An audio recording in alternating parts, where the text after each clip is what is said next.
तयारी आमची 4.5-5 वर्षापासून सुरूच आहे. कार्यकर्ते किंवा याच्याबद्दलचा राग आहे, या सिस्टीमच्या बद्दलचा राग आहे.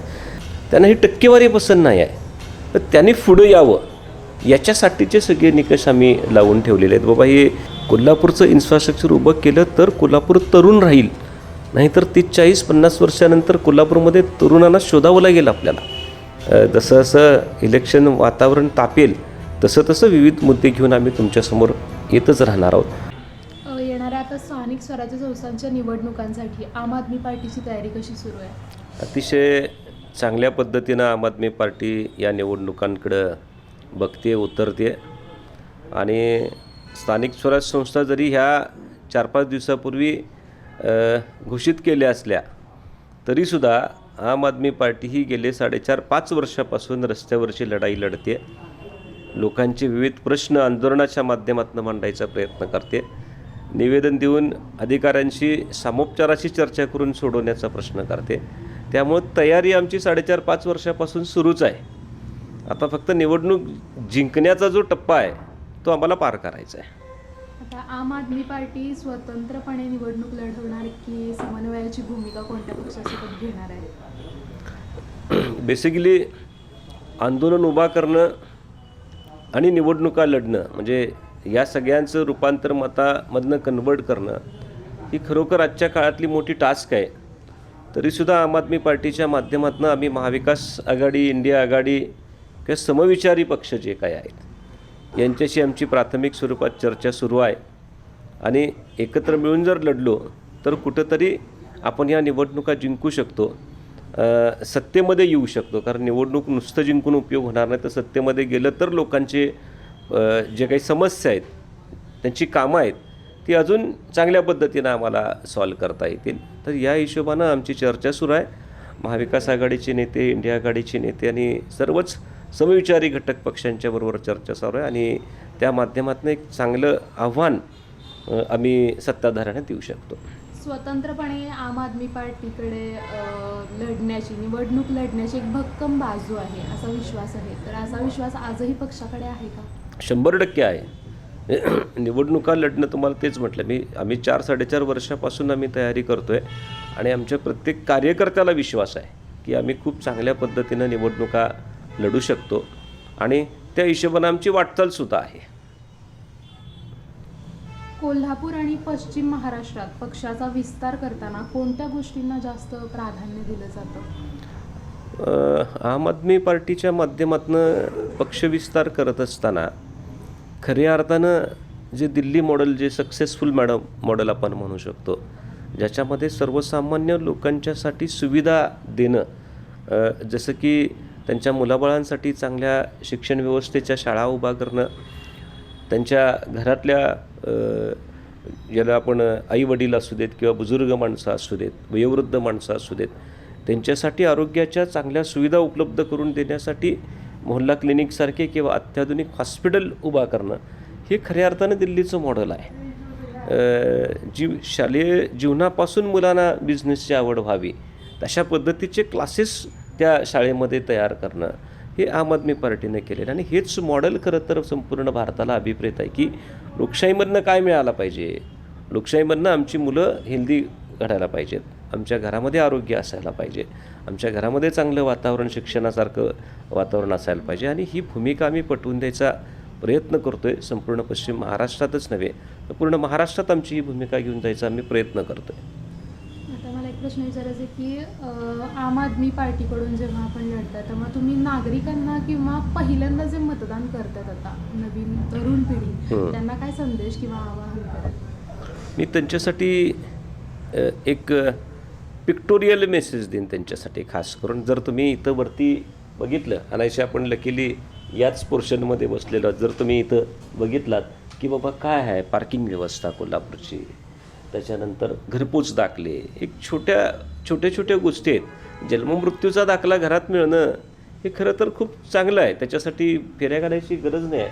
त्याच्यानंतर घरपाळीची सिस्टीम असू दे आपली, त्याच्यानंतरचा हा स्वच्छ प्रसाधनगृहाचा मुद्दा असू देत, दवाखाने, महापालिकेच्या शाळा, तर अशा पद्धतीचे जे काही मूलभूत प्रश्न आहेत जे अजूनही लोकांना त्रासदायक ठरतात, हे सोडवण्यासाठी आम्ही सातत्यानं प्रयत्न करतो आहे. याच्या आधी रस्त्यावरची लढाई लढत होतो. आता सभागृहातली लढाई लढण्यासाठी लोकांनी आम आदमी पार्टीच्या प्रत्येक व्यक्तीला सभागृहामध्ये पाठवण्यासाठी मतदान करावं अशी आव्हानसुद्धा, अशी विनंतीसुद्धा मला तुमच्या चॅनलच्या माध्यमातून मला मतदारांना करायचे. स्थानिक पातळीवर उमेदवार ठरवताना किंवा निवडताना आप कसा निकष लावते? एकतर तिची एक टक्केवारीच्या बद्दलचा प्रचंड राग ज्यांच्या मनामध्ये अशी आपकडं सर्वसाधारण तुम्हाला दिसून येतील सगळेच कार्यकर्ते, किंवा याच्याबद्दलचा राग आहे, या सिस्टीमच्या बद्दलचा राग आहे. काही लोकांना या रागाचं परिवर्तन करता आलं इन्स्टंटली म्हणून ते काही पार्टीशी जॉईन झाले, काही NGOनी काही काढलेले आहेत. पण अजूनसुद्धा काही लोक घरात आहेत, त्यांना ही सिस्टीम पसंत नाही आहे, त्यांना ही टक्केवारी पसंत नाही आहे. तर त्यांनी पुढं यावं याच्यासाठीचे सगळे निकष आम्ही लावून ठेवलेले आहेत. बाबा हे एकतर चांगलं शिक्षण असावं, त्याचं शिक्षणाचा बेस त्याचा व्यवस्थित असावा, या टक्केवारीच्या संस्कृतीच्या विरोधात त्याचा रोष असावा, त्याचबरोबर लोकांच्यामध्ये जाऊन काम करण्याची त्याची आवड असावी. म्हणजे मजबुरी म्हणून काम करणं नेते मंडळी काही ठिकाणी तुम्हाला दिसणारच, की आता निवडणूक आलेत म्हणून दिवसरात्र लोकांच्यात दिसतील, पण निवडणुका संपल्या की पुन्हा घरात जाऊन बसतील, ते परत 5 वर्षांनी येणार. म्हणजे संपर्क नसलेली बरीच उदाहरणं आता तुम्हाला दिसणार आहेत. तसा नसावा, सातत्यानं तो लोकांच्यामध्ये असावा, लोकांचे प्रश्न त्यानं समजून घ्यावेत. तो प्रश्न एका व्यक्तीचा मर्यादित जरी असला तर त्याच्या काय म्हणू शकतो आपण त्याला, त्या व्यक्तीच्या बरोबर त्या समाजामध्ये तसाच प्रश्न कुणाकडे आहे का, तर तो घटनात्मक दृष्टीनं कसा सोडवता येईल याचा विचार करणारी काही व्यक्ती असेल, अशा पद्धतीचे खूप चांगले निकष लावून आम्ही या निवडणुकींना सामोरे जातो.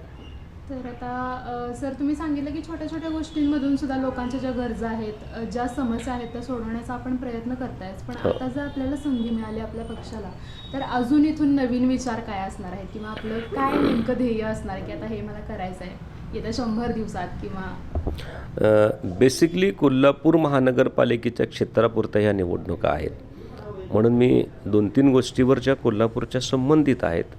कोल्हापूरमध्ये खूप चांगलं इन्फ्रास्ट्रक्चर आपल्याला उभं करावं लागेल, कारण कोल्हापूरची जर नवीन पिढी बघितली आत्ता, ती खूप चांगले मार्क घेऊन इंजिनियर होते, खूप चांगले मार्क घेऊन ती उच्च शिक्षित होते, पण त्या शिक्षणाच्या त्याचा जो काही त्याचा उपयोग होत नाही आहे, तो पुणे आणि मुंबईशिवाय दुसरा कुठला विचार आत्ता करत नाही, कारण का त्याला इथं करिअर दिसत नाही आहे. म्हणून कोल्हापुरातले जे इंजिनियर झालेत त्यातले बहुतांश इंजिनियर सगळे पुणे आणि मुंबईला शिफ्ट होत आहेत. तर तसं का होतं आहे, कारण कोल्हापूरमध्ये त्यांना प्रगती दिसत नाही स्वतःची करिअर, आणि ते वास्तव आहे, ते इथलं वास्तव आहे.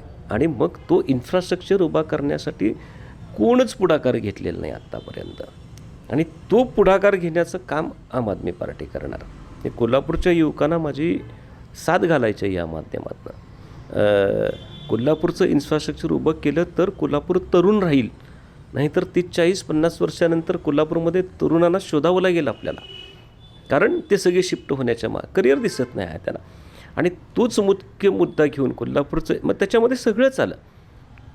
तो कोल्हापूरचं इन्फ्रास्ट्रक्चर हा आमचा अतिशय तीव्रतेचा मुद्दा असणार आहे. आणि मग त्याच्या अनुषंगानं जे बेसिक वर्षानुवर्ष प्रश्न सुटलेले नाही आहेत, मग कोल्हापूरचे खड्डे असतील, किती वर्षापासून आपण ऐकते, म्हणजे 25-30 वर्षापासून ह्या कोल्हापूरच्या खड्ड्याच्या गाथा चालू आहेत, ह्या कुठंतरी ह्या थांबवायला पाहिजेत. कोल्हापुराच्या महानगरपालिकेच्या शाळा दिवसेंदिवस बंद पडत चाललेत, कोणाला काही घेणं देणं पटलेलं नाही, त्या कुठंतरी आपल्याला चांगल्या पद्धतीनं उभ्या, अशा खूप सारे प्रश्न आहेत. जसं जसं इलेक्शन वातावरण तापेल तसं तसं विविध मुद्दे घेऊन आम्ही तुमच्यासमोर येतच राहणार आहोत. आमचा स्पेसिफिक एक अजेंडा आम्ही पुन्हा चांगल्या पद्धतीनं लोकांच्या समोर प्रकाशित करणार आहोत. त्याच्यावेळीसुद्धा आपल्याला खूप चांगल्या पद्धतीने हे विषय मांडता येतील. तिकीट वाटपामध्ये जर आपल्यावरती अन्याय होतोय अशी भूमिका जर तयार झाली तर तुमची काय भूमिका असणार आहे? मला एकतर खात्री द्यायची आहे तुमच्या सगळ्यांना की महाविकास आघाडी एक मजबूत आघाडी आहे आणि सगळं सामोपचारानं चालू आहे. बाबा कोण लहान भाऊ असेल तर कोण मोठा भाऊ असेल, पण एकमेकाला समजुतीनं समजावून घेऊन जायचा प्रयत्न प्रत्येकाचा सुरू आहे. आणि अशा सगळ्या वातावरणामध्ये मला असं वाटते की महाविकास आघाडीमध्ये आमचा जो काही मोलाचा वाटा आहे, मग लोकसभेच्या दृष्टिकोनातनं त्या निवडणुकीच्या वेळी आम्ही आमचा मदतीचा वाटा उचललेला आहे, विधानसभेच्या वेळी आम्ही पुढाकारानं आम्ही प्रचारामध्ये सक्रिय सहभाग घेतलेला आहे. या सगळ्यांचं योगदान बघता, एक विचारधारा बघता मला अशी खात्री आहे की मुळात अन्याय होणार नाही. आणि समजा त्या हिशोबानं समजा तशा पद्धतीचं जर वातावरण झालं तर आम्ही सामोपचारानं बसू, बोलू, चर्चा करू आणि त्याच्यानंतर योग्य तो निर्णयही त्याच्यावर घेऊ आणि तो ज्या त्यावेळी तुम्हाला मी सांगेन, अगदी नक्कीच सांगेन.